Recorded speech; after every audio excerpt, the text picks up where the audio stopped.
about the superheroes like Superman, Batman, Captain America, and villains like the Joker and Mandarin, but there are a few superheroes and villains that aren't so known about, like Polka Dot Man, Squirrel Girl, and Kite Man. Today we're going to tell you about the top 10 lamest superheroes and villains around in comics from DC, Marvel, etc. The first hero we're actually going to talk about is Jubilee. She's from Marvel, and surprisingly, she's actually made it onto the X-Men animated series that was on Disney XD. Her real name is Jubilation Lee, and her first appearance was in the Uncanny X-Men. She creates these fireworks from her fingertips, and that's her power basically. She can create a couple explosions and damage a few things, but other than that, she's not that impressive. I mean, seriously. She looks like she stepped out of the 80s. I'm sorry. She was a member of the X-Men as a teenager and robbed of her powers from End Day. And then later came back as a vampire. Yeah, a vampire. And then she saved a child and adopted him as her son. Who comes up with this stuff? From a meteor explosion, no less. Where does that even come from? There's so many aspects of her character. It's so unorganized, I think. I think she was an awesome character in the series and in the comic book and everything, but they could have done better. They could have done way better for her. Next we have Squirrel Girl at number 9. She's from Marvel, and her real name is Doreen Green. Her first appearance is in Superheroes number 8, Coming of Squirrel Girl. She has several superpowers, if you want to call them that. She has basically all the abilities that a squirrel has. She can jump, she can somewhat fly or hover, she can control other animals. She has superhuman smell, strength, taste, eyesight. But really, what are you going to do with the powers of a squirrel? Her background, she was denied an offer to be a part of S.H.I.E.L.D., which is obviously the main organization of Marvel. Her lips taste like hazelnut. I don't know where that comes from. I don't know how we would find that out. I bet somebody over here's been making out with her. Probably. Her tail is 3 to 4 feet long, and her tail doesn't really do anything, so it really makes no sense for her to have one. It's just, honestly, it's a safety hazard. It's a treat for a squirrel. How could she be Squirrel Girl? Next we have Vibe, which comes in at number 8. He's from DC Comics. His name is Francisco Ramon, but a lot of the times he's named Paco. His first appearance was in the DC Sampler number 2 in 1984. I mean, look at him. He's obviously from the 80s. His superpower, he has the capability to create shockwaves, but instead of saving the world, he just breakdances in the streets and hits on women. That's basically all he does. He was a gang leader in Detroit before he was a superhero, and he was surprisingly a part of the Justice League. How did that even happen? And as you can see, his the way he talks is horrible. I do not freaking believe this.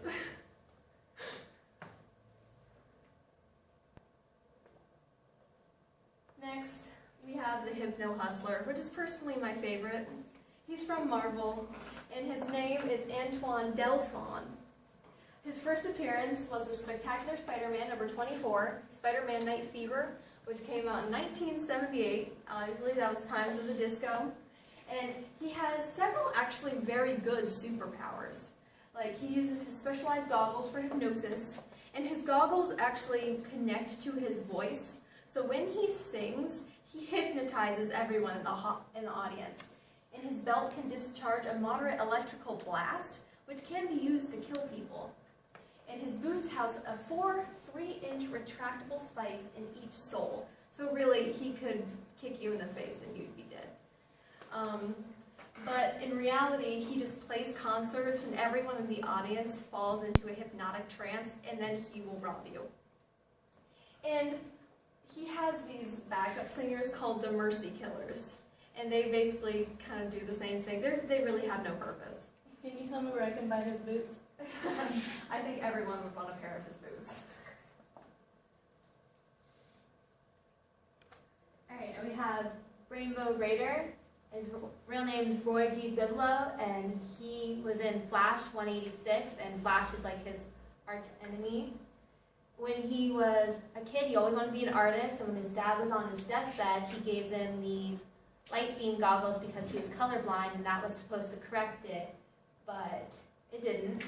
It gave him the power to have rainbows that help him fly, I guess. And he has a magical candle, and I think you guys know a little more about it. He returned as a zombie after being killed by a fellow villain. That's really pathetic. He was killed by a guy on his own side. I'm sure it was an accident. No, I don't think it was. I think he was literally saying, "You're a stupid villain. I'm gonna kill you."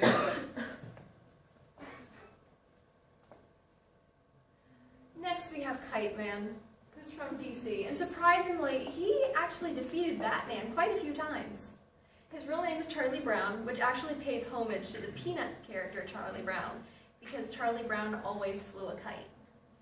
His first appearance was in Batman number 133, Batwoman Publicity Agent, in 1960, so he's going back several years. He has actually no superpowers. All he has are kite-themed weapons, which is pretty ridiculous. He has a background, and he was offered to join the Intergang, which is a villain corporation, and the Secret Society, which is another villain corporation, but he refused both of them. And he was defeated by crash landing into a nearby tree. Okay, so here's my question. When you idolize Benjamin Franklin and you try to redo his kite experiment, wouldn't you try to do it without lightning in the air? True. That's the whole reason why he fell into the tree, because lightning hit him. And he was actually killed by Hugo Mannheim, which is like this big mob boss style villain, and he killed him, and then he ate him. So there's some cannibalism in DC back in the day. Alright, Polka Dot Man. Any guesses on what he can do? No, I'm just kidding. Okay, his real name's Abner Krill, and his first appearance was in the Detective Comics, The Bizarre Polka Dot Man. He turns the polka dots on his costume into weapons. Yeah, he just rips them off his costume and turns it into a sword or a portal, or his favorite one is turning it into a flying saucer, which he rides around on. And then he worked for General Immortus, who was not very big in the comics, but he was this big villain boss and everything. And he, later, after his first defeat, he came back with a baseball bat. And that was his weapon. He didn't use the polka dots on his costume anymore. And then he assaulted a police officer. Well, then Bullock came back and assaulted him, and Polka Dot Man filed a brutality suit against the police department. You're a villain. Why wouldn't you just go blow him up? He's pathetic. What do you expect? It's polka dots. Beats me. Beats me. Alright, Dog Welder. Name unknown. There's a good reason for that one. His first appearance was in Hitman number 18, and he literally welds dead dogs to people's faces. How you do that, don't ask me. We did not try to figure that one out. He's a member of the Section 8 team. They're all lame, so we just picked one out of them. And he doesn't speak. He just never speaks. And surprisingly, he's a hero. He welds dogs to bad people's faces. So I guess there's something good about him. I mean, he's doing it for a good cause. I wouldn't want to be rescued by him. No. I'd cry just because there's a dead dog around.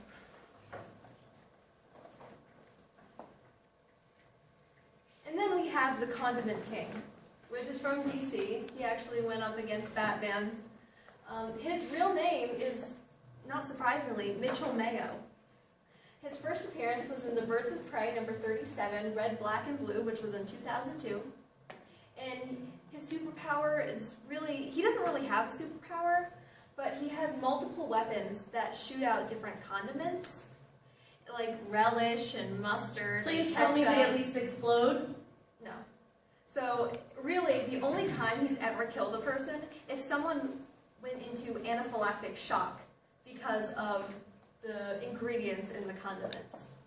And in his background, he stayed at Arkham Asylum, where he became friends with Poison Ivy, who is a fellow villain.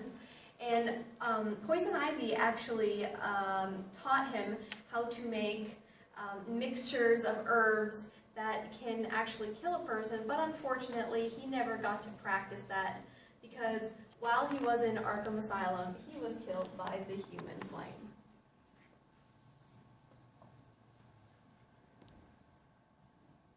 Alright, Arm Fall Off Boy, my absolute favorite. His name is Floyd Belkin. He was his first appearance was Secret Origins, the little clubhouse that could, and all he can do is disconnect his arms from his body.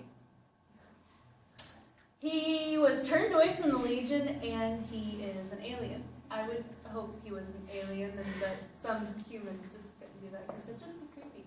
But you know, the whole reason why he was turned away from the Legion is he actually made it through all his tests in the stages of actually becoming part of the Legion. But in the last test, which is the hardest, he literally fell apart. Like all of his limbs came off of him, and that's why he was not accepted. And here we have some honorable mentions. The first one we've got is the Blue Snowman. He's a girl. Looks like a guy, actually a girl. She's a girl who dresses up as a guy. Who dresses up as the Blue Snowman. Exactly. And the fought against Wonder Woman a couple times. Never won. Not a single time. And next we have Zan from the Wonder Twins. Now this one isn't so unpopular. I'm sure people have heard of the Wonder Twins. But one thing that makes Zan particularly lame is that he can only turn into forms of water. How is that going to help you defeat a villain?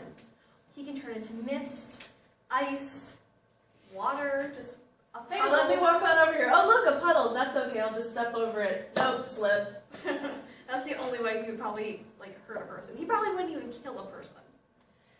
All right, the next we have Dr. Spectro. Looks a little bit like Pokemon Man. Not, yeah, pretty much. They could be twins. But the only thing he can do is change people's emotions according to the colors. So if you're red, you're angry. If you're yellow, you're scared. I don't know, the Green Lantern blue, colors, whatever. I don't know. And then we have the Penny Plunderer. He actually has a backstory, but all of his crimes are penny related. Ooh, surprise! And he actually went up against Batman, and I'm sure a lot of you have seen the old Batman movies. And in the movies, they show a giant penny on one of the walls of his Batcave. And they actually rewrote the story and said that it was a penny from one of Two-Face's crimes. But in reality, they were so embarrassed of the Penny Plunderer that they rewrote him out of the whole comic book series and in the movies. So if you look at the movies, there are no signs of Penny Plunderer because he's embarrassing. Next we have the Gingini.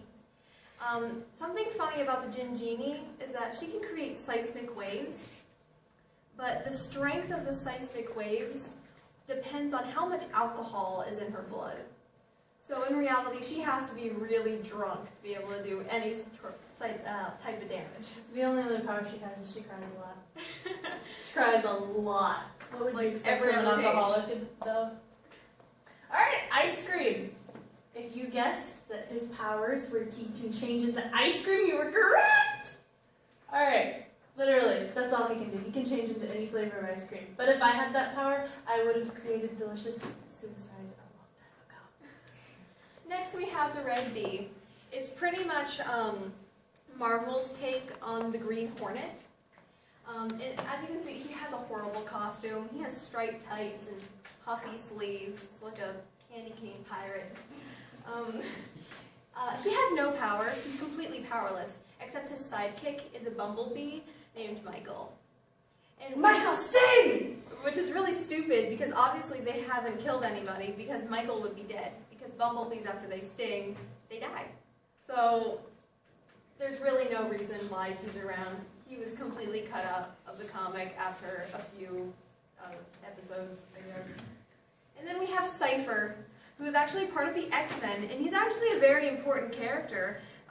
He's been around for a long time. He's got a couple love triangles with a couple different beginning X-Men characters. He's even also another one that made it onto the animated series.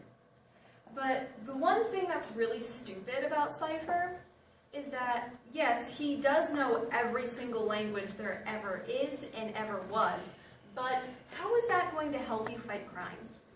Is that really going to save somebody's life? Not really. He's pretty lame. So in conclusion, you may not have known all of these heroes and villains, you may have known some of them, but the reason we did this is so that we could let you know that these are still out there, and there will continue to be more to amuse us. The only thing is you have to decide, was it a favor that they killed them off? Or was it just a mishap that they shouldn't have done it because you want them to be funnier? You want it to continue. It's hilarious. Thank you.